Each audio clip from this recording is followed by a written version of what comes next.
Now move on to the Labour Party slot, which is 10 minutes. Deputy Kenny, Deputy Ahern and Sheehan, and we've 4, 3 and 3. Thank you. Minister, when we speak about Bessborough, we are not speaking about an abstract planning file or a routine decision before a local authority. We are speaking about a place that goes to the very core of who we are, or who we claim to be as a republic. There are moments when politics must step back from process and confront conscience. This is one of those moments. The history of mother and baby homes is not distant or detached. It is raw, it is painful, and it remains unresolved for far too many families. Bessborough in particular stands as one of the most starkest symbols of that legacy.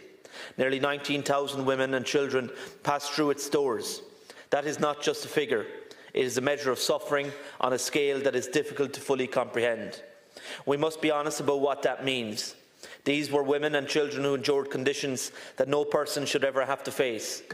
Their experiences were marked by stigma, by silence, and by a profound absence of compassion from the state and society alike. So when proposals come forward to develop this land, we cannot treat it as just another site. This is not simply about housing supply or zoning decisions. It is about moral responsibility. It is about memory. It is about whether we have truly learned anything from our past. Over 900 babies are believed to have died at Bessborough. As my colleague Senator Laura Harman has pointed out, the majority of these children remain unaccounted for, and the site itself may in fact contain a mass grave. And that is the crux of it. Truth matters. It matters to survivors, it matters to relatives, and it must matter to us as legislators. To proceed with development in the absence of a full and thorough investigation would not just be premature, it would be wrong. It would risk closing off avenues to truth that have already been denied for decades. It would send a message that expediency can have precedent over dignity. My colleague on Cork City Council, Councillor Peter Horgan, has been extremely clear on this. This is a deeply painful and shameful chapter in Ireland's history, and any future of the site must be guided by sensitivity, transparency and respect. It should, most importantly, be conscious of the pain and suffering of survivors. We in the Labour Party have urged the Minister for Housing to use powers under Section 28 of the Planning Act to protect places like Bessborough from development, yet they have failed to do so. That is why Councillor Horgan has lodged a planning objection against the site. We have to ask ourselves difficult questions. What does it say about us if we have built over ground that may contain unmarked graves? What does it say to those who lived through these institutions or who lost loved ones out there?